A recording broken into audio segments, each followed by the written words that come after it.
Phil with Alpha Bowhunting, and this is our new show, To the Point. Friend, you know. I like. So we're back on another episode here, To the Point. Phil Mendoza, Bow Theory, Braden Forsyth, and special guest Henry Ferguson.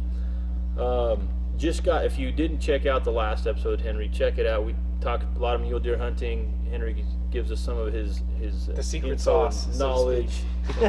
He doesn't give away his favorite deer call, though. No, he Not does give not away give his that favorite away. deer call. That's a That's trademark. private. Did you trademark that?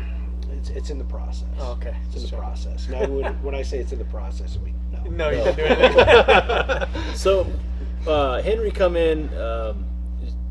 You've shot some of the new bows now on the market. We've talked on some of the characteristics and things that we encourage people to consider when they're demo shooting new bows or they're upgrading, right? Maybe they have an existing bow and they're looking to just get a little bit more out of their setup, and maybe a new model or a different brand will give you that. But you hear the term, hey man, just pick what's right for you, right? Well, how do you know? How many times do you hear people say that empty, useless, pointless statement? I've actually said it myself. I'm guilty of it myself too. We all are. Yep. So that's that question that comes in the back of my mind. I'm always, when I'm driving in my vehicle or I'm in bed and I can't sleep, I'm sitting there and the mind starts working. It's like, well, how can I think about a problem that I can help find an answer to? And that empty statement, I've thought about it for years, right? It's just that. It's useless. I think that statement comes up so much though because when some guy comes in that says, "Hey, what bow should I get?" I can't tell you what bow you should shoot. But let's try to within this group. I everybody's have different. a couple questions to pose, right? And tell me your opinion. If I was to not tell somebody, "Hey, pick what's right for you," but instead say, "Hey, consider these three things." Does that bow, for example, does it eliminate any variables in your system, or is it going to help eliminate variables on your existing bow? Okay, maybe that's not an issue with the bow setup. I'll tell you what.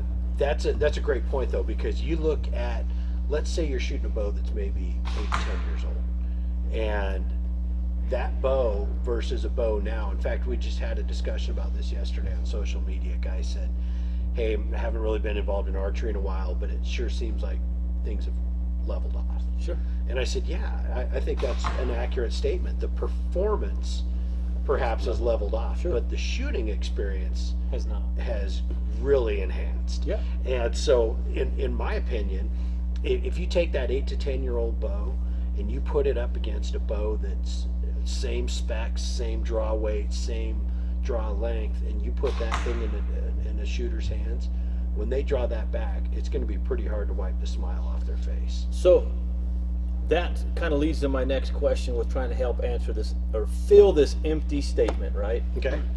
Will that new product, does it give you any leverage above your existing product? It could. In that description you just gave, it could, right? Yeah. I mean, some of the things it won't do, I mean, you know, there's a lot of things it will do. Like, first of all, it'll almost without a doubt have a better back wall, which can lead to a better aiming bow, and a better aiming bow can help you overcome some problems. 100%. However, things it won't do, that new bow could still have target panic, just like your old bow does. Good, yeah. Yeah, in fact, a lot like the bow you had before that, and like your next bow, if And you don't release. address the issue. Yeah, and release. No. There are certain releases you can buy that don't have target panic. Trust me, I've owned them all. Me too. My truck's full of them. Yeah, I mean, hey, we've all chased it, trying to address the problem through a product standpoint. You can't buy When accuracy. You can't. You can't buy accuracy. That's what I love about archery. It's earned. Time You want behind it. that string. You want to be a better shot. Learn, go through the alpha system. Learn how to address your target panic. Learn how to take some of these things on. And then when you get that new bow, you can start to see some meteoric growth. I mean, that Quick. leads to a couple really good points. Is A, do you have enough as a shooter, not you personally, but the shooter, the gentleman or woman who comes in, do they have enough experience behind the bow to know what they're doing right, what they're doing wrong, what they need to improve on?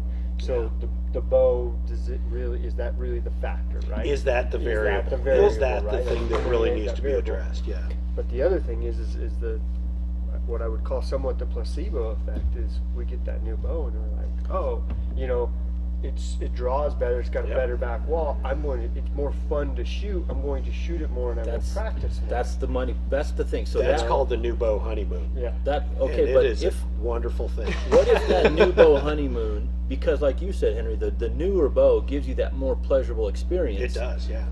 Enables you to want to practice more, shoot more, Yeah. create that body of work that's going to give you, you know, and hopefully again you're doing it with the right structure and the right foundation and body alignment, execution, everything. So that way, when you know we talk about it in our workshops, when you do go on autopilot, your autopilot is legit. It doesn't suck because you think that just practicing Yeah. is Right. is good enough. And Well, it's not. and I coach my son's lacrosse team, and we're reigning champions, by the way. Congrats. Oh, Brag or awesome. anything, but you know, and what I tell the boys is, you know, they get kind of upset sometimes. They're like, why are we doing the same drill again? And I just tell them, look, when you get in a stressful situation, these habits that you build in practice 100% are what agree. you fall back on. And I'm telling you right now, if you've ever snuck in on a big mule deer and you've waited for 3 hours, when he finally stands up, you better have good habits to draw on, or you're going to be Yeah.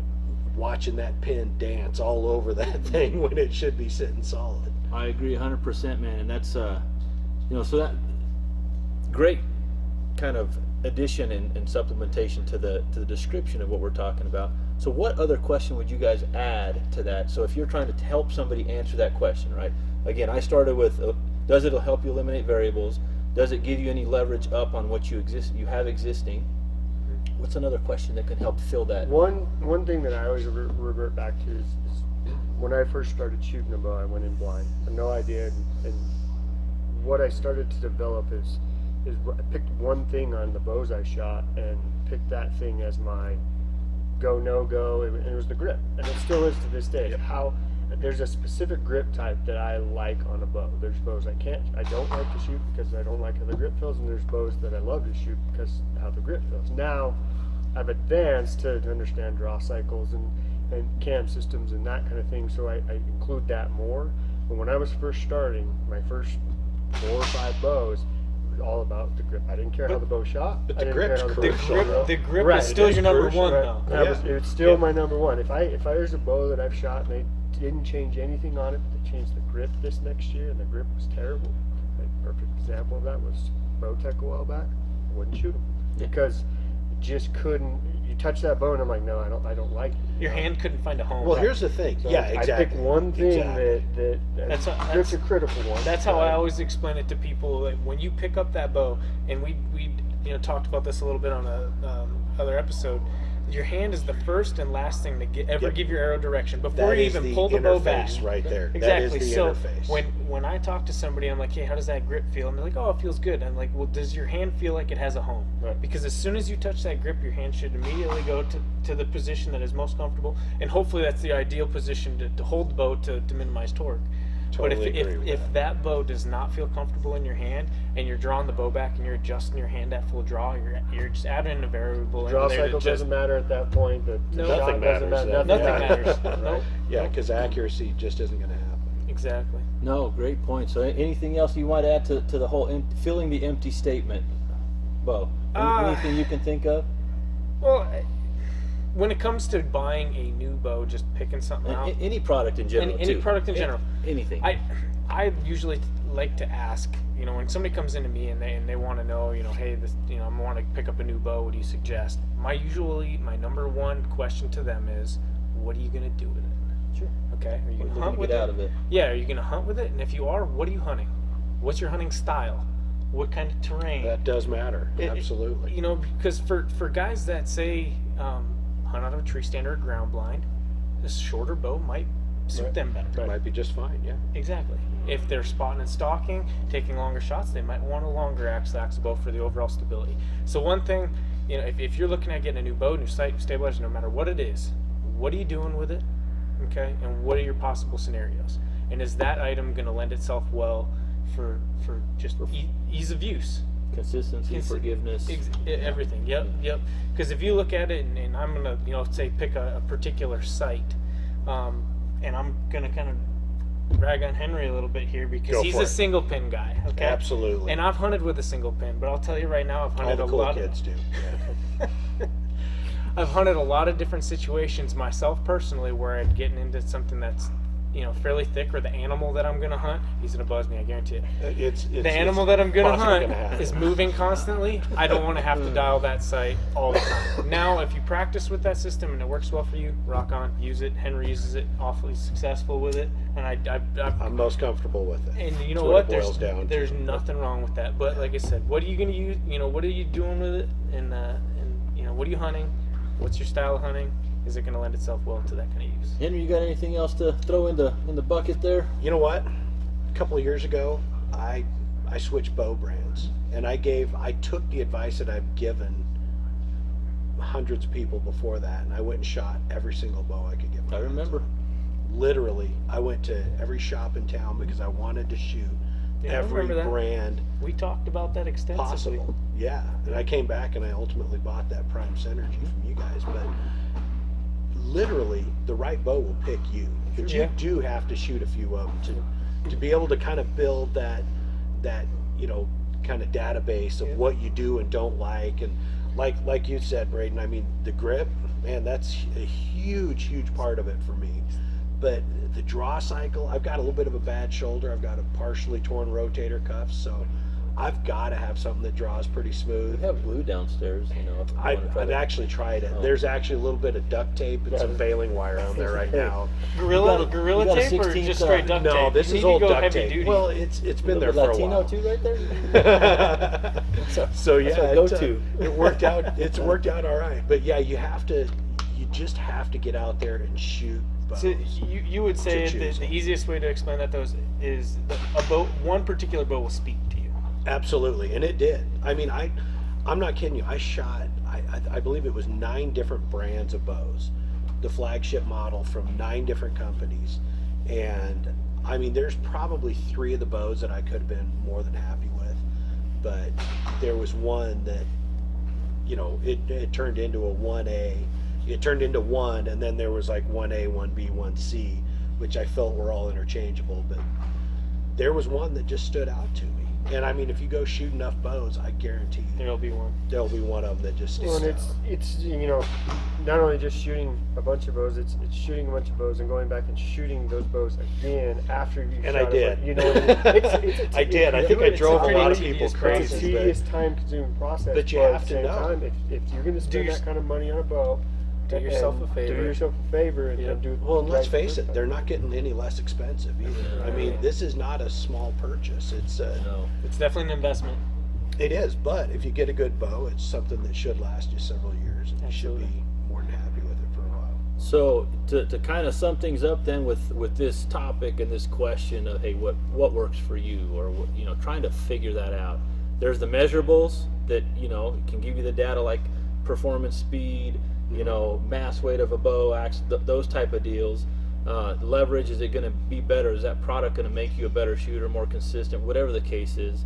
And then there's the intangibles, right? The things that are not measurable, like Yeah. we said, from a feel standpoint, from you, whether it's something inside, that gut feeling that elevates your level of confidence to you knowing this is what's right for me. Yeah. You got to weigh those things out and include both of those, because what's right for you is not necessarily what's right for you, Yeah. or for you, or Absolutely. Yeah. for you, or me. So it's something that, but at least to some extent, try to look at things analytically, consider some of the measurables, and consider some of the gut feeling thing, man. If you end up buying a bow because your buddies buy it and they say it's the best thing, and you're like, man, I really don't care for this, guess Yep. what?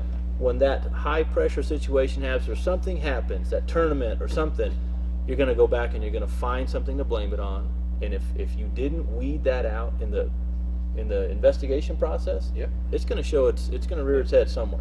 Right. So try to make the best decision you can for what works for you, but do it with a little bit of guidance from the gentleman up here at the panel here on the To The Point show. So Henry, thanks again for stopping by. My pleasure. Henry. Appreciate it. Thanks for And, having me. yeah, make sure you check out Henry on Instagram, YouTube, Not Fit to Hunt on YouTube, There you go. That's and it. Big Chief Wackabuck.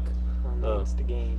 And Henry's always very fun to follow, and the comments and the interaction is second to none. So check it out, and don't forget about the bow giveaway on the YouTube. And one more thing I'm going to drop. So I've went back, kind of a little announcement. I was going to launch the next book that I had written, the Shoot or Don't Shoot book. After doing the workshops we did all summer, I went back and I retweaked a few things. I added a few things that I felt we needed, that book needed, as it does complement or parallel a lot of what we're doing on the coaching structure. So that book will be out before the end of the year. I will make some more announcements as to where you can pick it up. It's going to be available as an ebook, audiobook, and paperback as well. So excited to finally have gotten over the hump with the additions on that. So we're almost there, and I will bring you more information here as to when it's going to be ready. So Henry, thanks again. Thanks a lot, guys. We'll see you guys later. All right.